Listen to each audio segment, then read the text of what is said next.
The gospel this morning is from the 10th chapter of John's Gospel. And this particular Sunday is often called Good Shepherd Sunday. If you noticed, the first hymn is based on the 23rd Psalm. And the theme that gets lifted up is Jesus as the Good Shepherd and shepherding in larger part. And what does that mean in our life and for us as disciples of Jesus Christ in our today? In this passage from John's Gospel, it is indeed one of the pieces that's attributed to Jesus as the Good Shepherd. Listen for God's word. I am the Good Shepherd. The Good Shepherd lays down his life for the sheep. The hired hand who is not the shepherd and does not own the sheep sees the wolf coming and leaves the sheep and runs away. And the wolf snatches them and scatters them. The hired hand runs away because a hired hand does not care for the sheep. I am the Good Shepherd. I know my sheep, and my own know me, just as the Father knows me, and I know the Father. And I lay down my life for the sheep. I have other sheep that do not belong to this fold. I must bring them also, and they will listen to my voice. So there will be one flock, one shepherd. For this reason the Father loves me, because I lay down my life in order to take it up again. No one takes it from me, but I lay it down of my own accord. I have power to lay it down, and I have power to take it up again. I have received this command from my Father. May God add blessing and understanding to the reading and hearing of God's most holy word. Will you pray?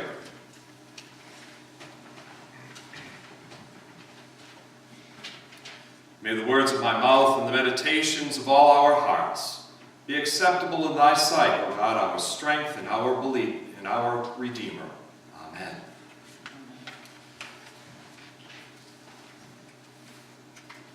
The Good Shepherd. It's an image that carries weight, if you will. It carries comfort, it carries a sense of presence. And you know, in your memory bank, you may have learned the 23rd Psalm as I did, and it's perhaps the only thing that I recall from the King James Version of the Bible. The Lord is my shepherd, I shall not want. He maketh me to lie down in green pastures. He leadeth me beside the still waters. He restoreth my soul. He leadeth me in the paths of righteousness for his name's sake. Yea, though I walk through the valley of the shadow of death, I will fear no evil, for thou art with me. Thy rod and thy staff, they comfort me. Thou preparest a table before me in the presence of mine enemies. Thou anointest my head with oil, my cup runneth over. Surely goodness and mercy shall follow me all the days of my life, and I shall dwell in the house of the Lord forever. Life brings us to all of those places in the Psalm of the Shepherd, attributed to David because he was understood to be a shepherd, and in that he knew what it all meant. Our today reminds us of so many conversations and realities of life that perhaps include the ebb and flow, the up and down of what the Shepherd Psalm represent. You know, there are diplomatic conversations going on. There are voices of youth that want and are being heard in our country and in the wider world. There are continuing conversations about human need in our own community, about recovery and treatment and housing, care of the earth, what we do and how we do it to the earth. The death of Barbara Bush. Dignified woman. She lived a long life, a well-lived life. Reminded me of other women who were women of faith in my life that I've known. And I can think of them. When I first first grade teacher, Mrs. Whalen, who had white hair, okay? Now that I've got white hair, you know. Vivian Eisenhower, who was the principal of my elementary school, also a deacon in the church that I grew up in. Esther Zimetz, who seemed to be everybody's parent, you know. And so many saints here as well, and I won't even get into names on that. Conversations, people with whom we weave relationships, and the sights and sounds that temper the pains and hurts of our world. Little League starting up, the Red Sox starting up, all right? Yeah. Yay! Proms being held, babies being born, weddings approaching, and the continuing burst of green and color, the flap of birds, the honk of the geese, the buzzing of bees will yet emerge in yards that still need to be cleaned up.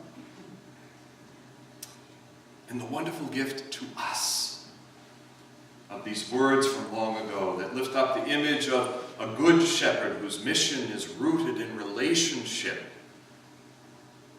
Powerful pathway of Jesus, weaving together with the shepherd's psalm of so many years before him. And the power of our living God that gives believers confidence in active love and truthful presence. And the reminder to those first disciples, the challenge of to and from powers and authorities. But in that challenge, they embraced even more deeply the power of the living experience of the resurrection. And at times we spread a table right here. And I often make the connection of the table that we spread here with the tiny portions is not disconnected, it's totally connected with the tables that are spread downstairs with much larger portions. Here, for us, it often is just said as a table of remembrance because it's a storyline that we're called to embrace and to hold deeply.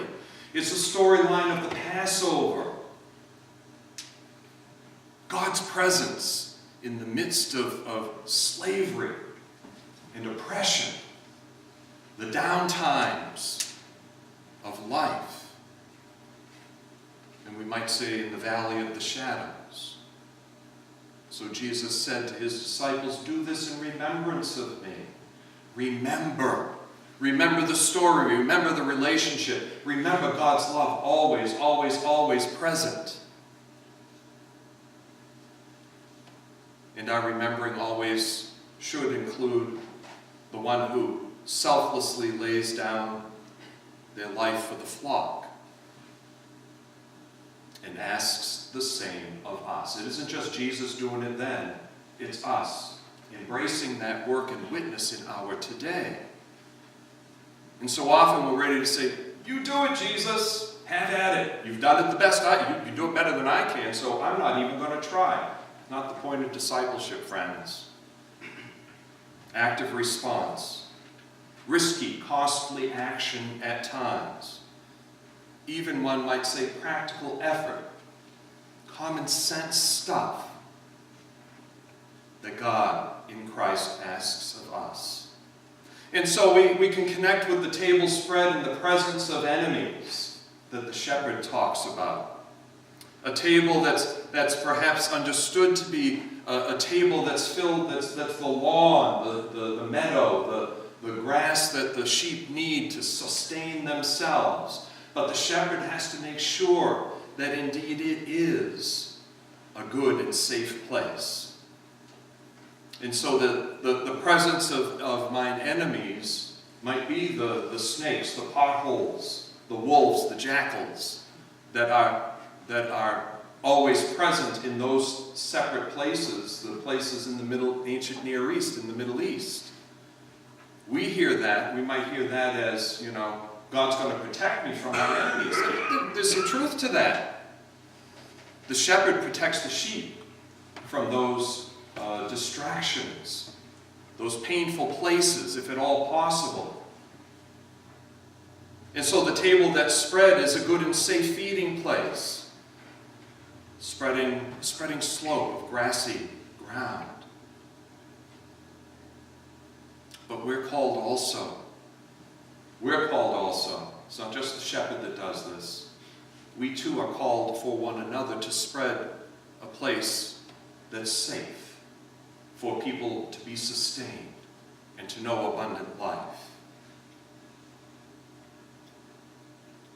The table prepared represents the heavenly banquet as well. There are so many layers to what the table, the reality in our today, but also the reality that we trust in will await us and does await us.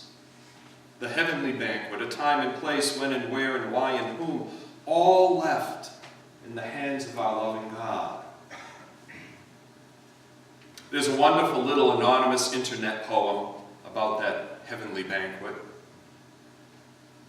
that I think weaves together with us in our today real time, okay? Weaves with us in our real time. So follow me on this. It's a few lines. It's about this many lines, okay? I was shocked, confused, bewildered as I entered heaven's door, not by the beauty of it all, nor the lights or its decor. But it was the folks in heaven who made me sputter and gasp. The thieves, the liars, the sinners, the alcoholics and the trash. There stood the kid from 7th grade who swiped my lunch money twice. Next to him was my old neighbor who never said anything nice. There's one I always thought was rotting away in hell, who was sitting pretty on cloud 9, looking incredibly well. I nudged Jesus. What's the deal? I would love to hear your take. How do all these sinners get up here? God must have made a mistake. And why is everyone so quiet, so somber? Give me a clue. Hush, child, Jesus said. They're all in shock. No one thought they'd be seeing you.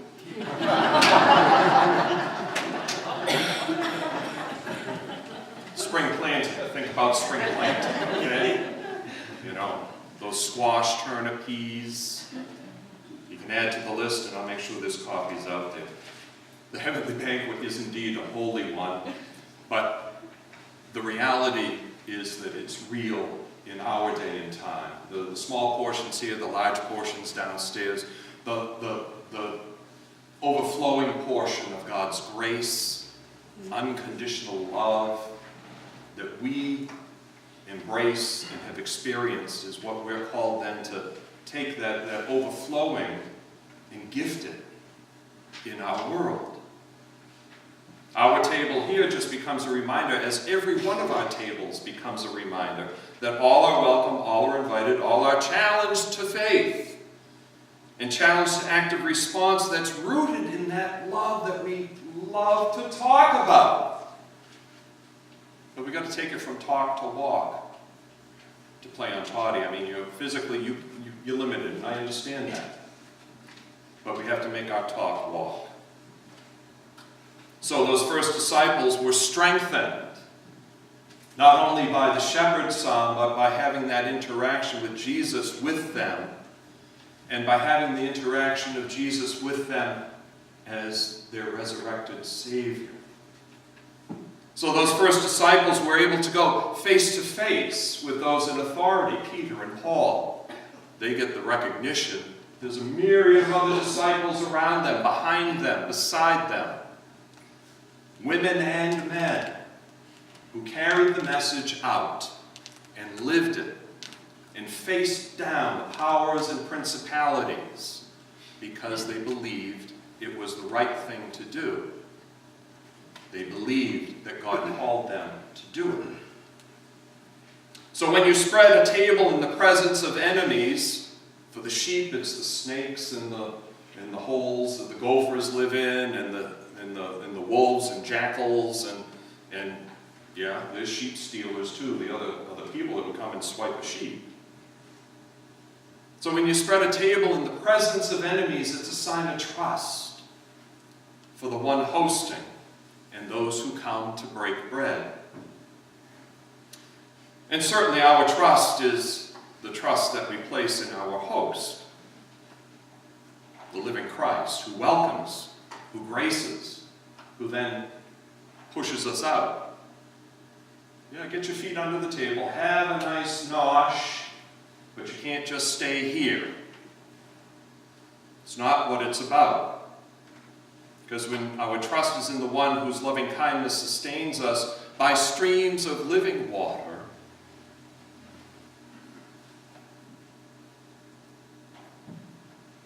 the power and empowerment become a physical reality for us. Sheep don't like the raging streams. I've read this somewhere, okay?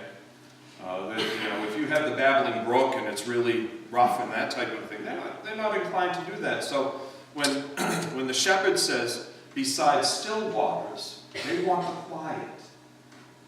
Remember was it last week or a couple of weeks ago we talked about the ripple? Tossing the pebble in the pond. You see the ripple effect? They want to see the ripple effect. Because they're skittish. By streams of living water means the water is moving. One would even say it has a sense of freshness to it.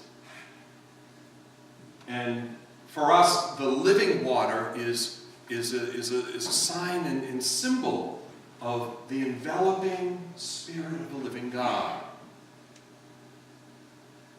So our trust in the one whose loving kindness sustains us by streams of living water offers us the healing of heart, even through the ups and downs, his guidance.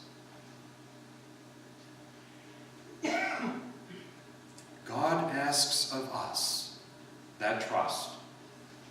God asks of us to offer. God asks of us confidence in life. Even though the needs around us are many and real, we can't do it all. We know that.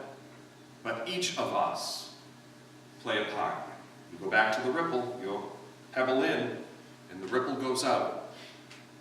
It may not change the world, but it will change the world for one person at a time. And so we offer a part of our life. That's the part of discipleship that, love isn't something till you give it away. You end up having war. Is it always comfortable? No. Is it always honest? Should be. Does God want us to get into gear and get going? Yes. So take the shepherd's son. Let it refresh you. Let it strengthen you. Let it offer a sense of sustenance today.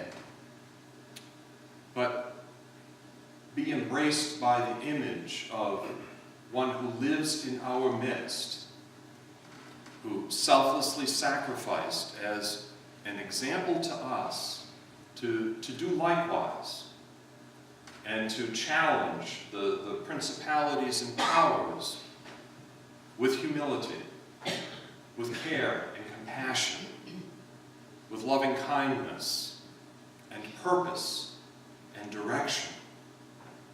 For in that, we then go forth to serve. We find that the goodness and grace of God goes with us, and that indeed we dwell in the presence of the one who calls us by name, calls us beloved, and calls us their own, God's own.